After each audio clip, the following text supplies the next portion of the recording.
नमस्कार दोस्तों, Shankar study point YouTube channel में आप सभी का स्वागत है।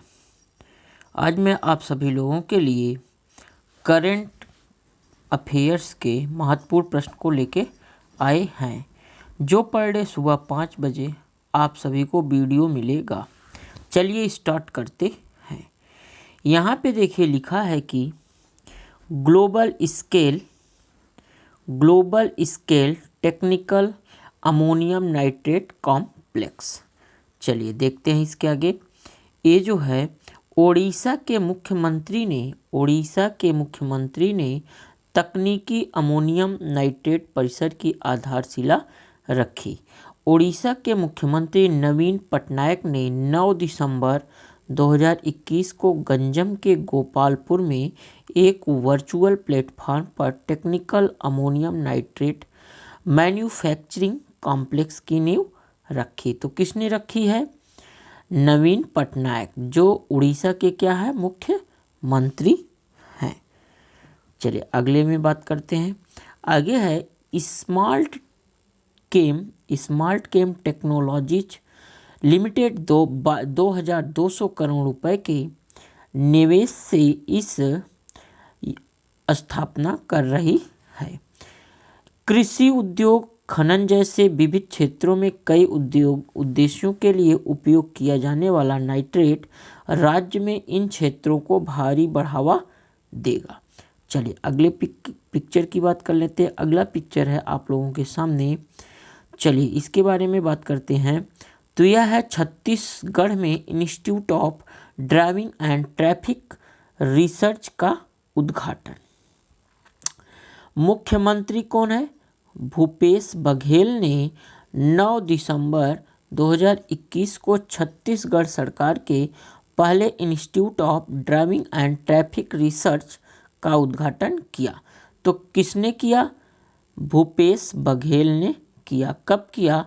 तो 9 दिसंबर 2021 को। कहाँ पर किया? तो छत्तीसगढ़ में किया। अगला है कि यह संस्थान अटल नगर के कहाँ पे?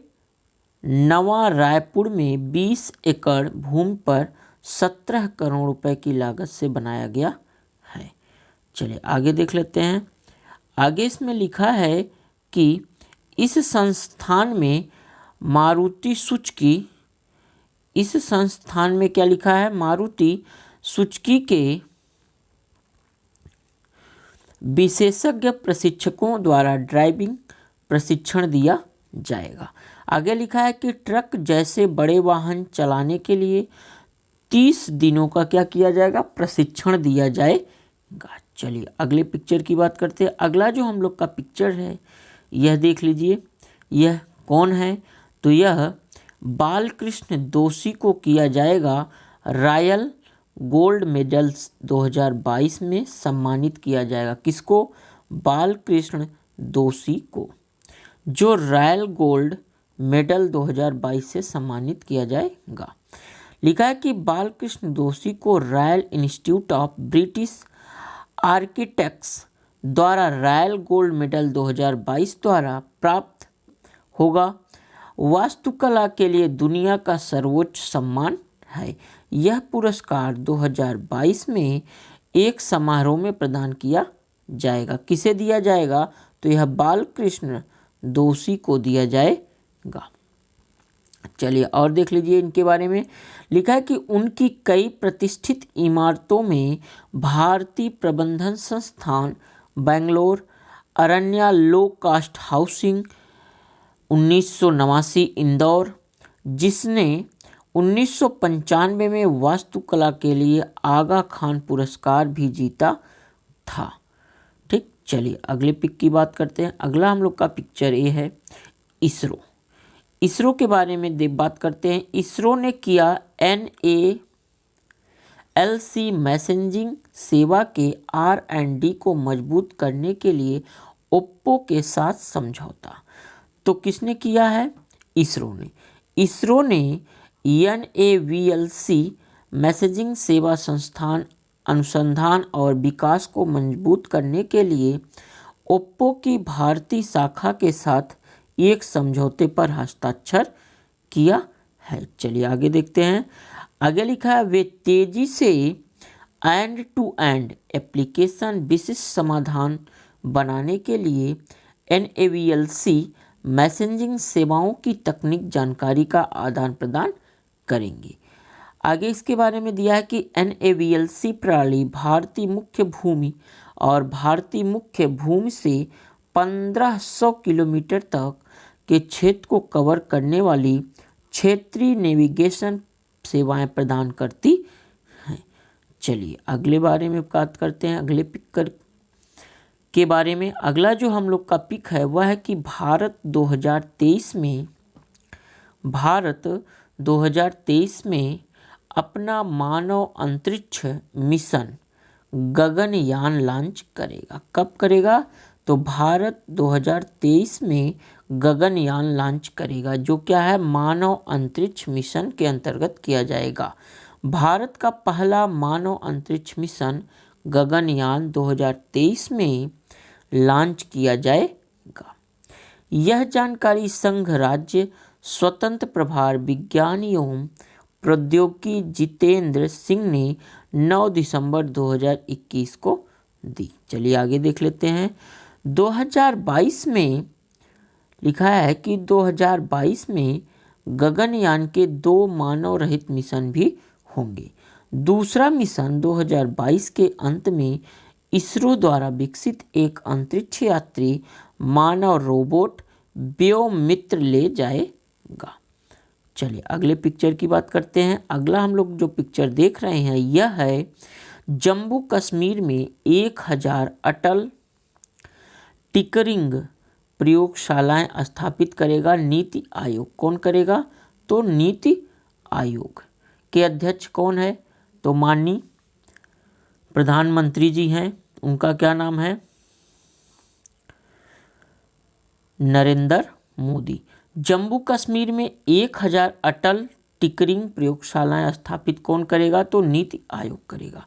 नीति आयोग जम्मू कश्मीर में 1000 अटल टिकरिंग प्रयोगशालाएं स्थापित करेगा, जिनमें से 187 इस वित्तीय वर्ष 2022 के अंत तक स्थापित की जाएगी।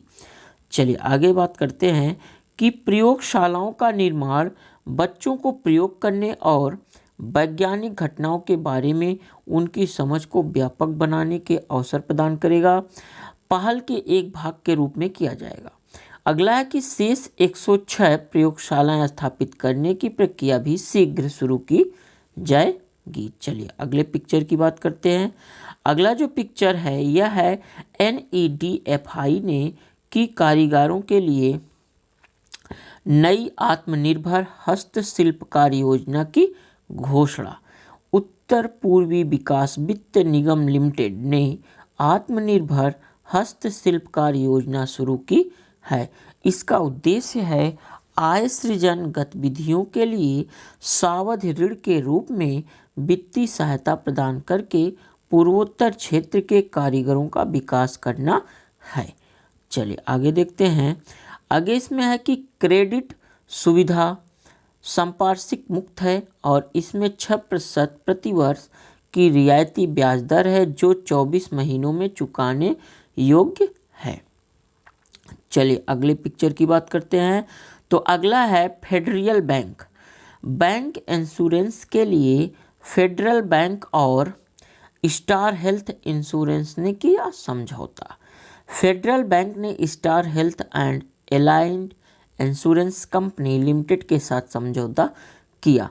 स्टार हेल्थ देश भर में 1291 बैंकिंग आउटलेट्स में फैले बैंक के 8.90 मिलियन ग्राहकों के लिए अभिनव स्वास्थ्य बीमा उत्पादों की एक विस्तृत श्रृंखला प्रदान करेगा। चलिए आगे देखते हैं।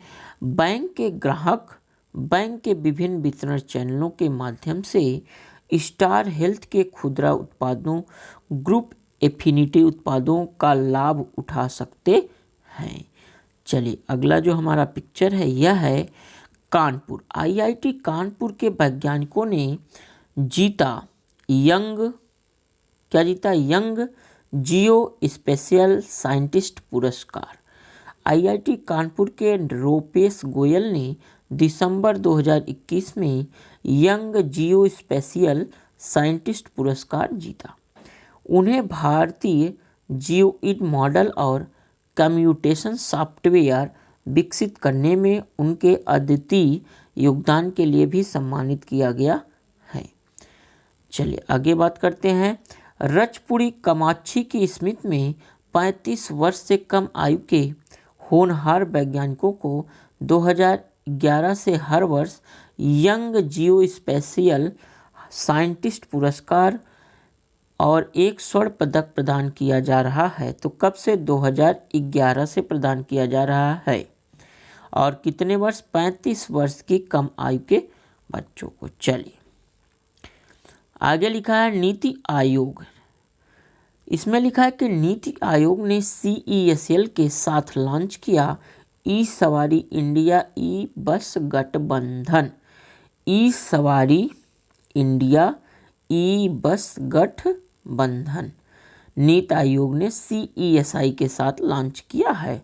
नीति आयोग ने कंजर्वेंस एनर्जी सर्विस लिमिटेड और वर्ल्ड रिसोर्सेज इंस्टीट्यूट इंडिया के साथ साझेदारी में ई सवारी इंडिया इलेक्ट्रिक बस गठबंधन लॉन्च किया है। तो किसने? नीति आयोग ने किया है। चलिए आगे देखते हैं। इसमें लिखा है इसे ट्रांसफॉर्मेटिव अर्बन मोबिलिटी इनिशिएटिव के समर्थन में लॉन्च किया गया है। गठबंधन का उद्देश्य विभिन्न हितधारकों के बीच भारत में ई बस अपनाने पर ज्ञान और सीख को साझा करना है। चलिए अगले पिक्चर की बात करते हैं। अगला है ह्यूमन राइट डे कब मनाया जाता है? तो सब लोग जानते हैं यह कब मनाया जाता है। तो यह 10 दिसंबर को मनाया जाता है। तो कब मनाया जाता है? यह 10 दिसंबर को मनाया जाता है। चलिए मानव अधिकार दिवस कब मनाया जाता है? तो यह हमारा 10 दिसंबर को मनाया जाता है। मानव अधिकार दिवस 2021 हर वर्ष 10 दिसंबर को मनाया जाता है। 1948 में संयुक्त राष्ट्र महासभा ने मानव अधिकारों की सार्वभौम घोषणा को अपनाया था। चलिए आगे देखते हैं। आगे है इसमें कि UDHR एक महत्वपूर्ण दस्तावेज है जो उन अधिकारों की घोषणा करता है जिसका हकदार हर इंसान होता है, चाहे वो किसी भी जाति, रंग, धर्म आदि का हो। 2021 की विषय वस्तु जो है वह है equality, reducing inequalities and advancing human rights है। चलिए अगले पिक्चर की बात करते हैं। अगला है एनिमल राइट्स डे। तो एनिमल्स राइट डे भी कब मनाया जाता है? तो यह हमारा 10 दिसंबर को मनाया जाता है। चलिए अंतर्राष्ट्रीय पशु अधिकार दिवस कब मनाएगा? 10 दिसंबर। अंतर्राष्ट्रीय पशु अधिकार दिवस हर वर्ष 10 दिसंबर को मनाया जाता है। इस दिन का उद्देश्य मानव अत्याचार के शिकार पशुओं को याद करना और हमारे पशु अधिकारों की सार्वभौमिक घोषणा को मान्यता का आह्वान करना। आगे है कि पशु अधिकार संघ अनकेस्ट ने 1998 में अंतर्राष्ट्रीय पशु अधिकार दिवस बनाया। अनकेस्ट का मुख्यालय शेफील्ड है जो कहाँ पे पड़ता है? इंग्लैंड में पड़ता है। चलिए आगे पिक्चर की बात करते हैं। आगे जो पिक्चर है वह है नोबेल पुरस्कार कब मनाया जाता है? तो नोबेल पुरस्कार जो है वह 10 दिसंबर को भी मनाया जाता है। नोबेल पुरस्कार दिवस हर वर्ष 10 दिसंबर को मनाया जाता है। यह दिन स्वीडिश आविष्कारक डायनामाइट का आविष्कार करने वाले विद्वान अल्फ्रेड नोबेल की पुण्यतिथि का प्रतीक है। आगे इसमें है कि 10 दिसंबर 1901 को भौतिकी, रसायन विज्ञान, शारीरिक क्रिया या विज्ञान या चिकित्सा, साहित्य और शांति में पहला नोबेल पुरस्कार प्रदान किया गया। हर वर्ष 10 दिसंबर को स्वीडन के स्टॉकहोम में नोबेल पुरस्कार समारोह आयोजित किया जाता है। तो कहाँ पे? स्वीडन के स्टॉकहोम में। चलिए अगले क्वेश्चन की बात करते हैं। अगला जो पिक है हमारा यह है कि एस विद्या रानी देवी ने जीता राष्ट्रमंडल भारोत्तोलक चैंपियनशिप में रजत पदक जीता। किसने जीता? तो यस विद्या रानी देवी ने। चलिए यस विद्या रानी देवी ने 10 दिसंबर 2021 को ताशकंद में चल रही राष्ट्रमंडल भारोत्तोलक चैंपियनशिप में महिलाओं के 55 किलोग्राम वर्ग में रजत पदक जीता। देवी ने कुल 198 किलोग्राम भार उठाकर नाइजीरिया की आदिजात ओलारिनो के साथ दूसरे स्थान पर रही। आगे इसमें है कि हालांकि कॉमनवेल्थ चैंपियनशिप के नियम के अनुसार उन्हें क्लीन एंड जर्क वर्ग में अपने 114 किलोग्राम के प्रयास में सबसे अधिक वजन उठाने के लिए एक स्वर्ण पदक भी मिलेगा।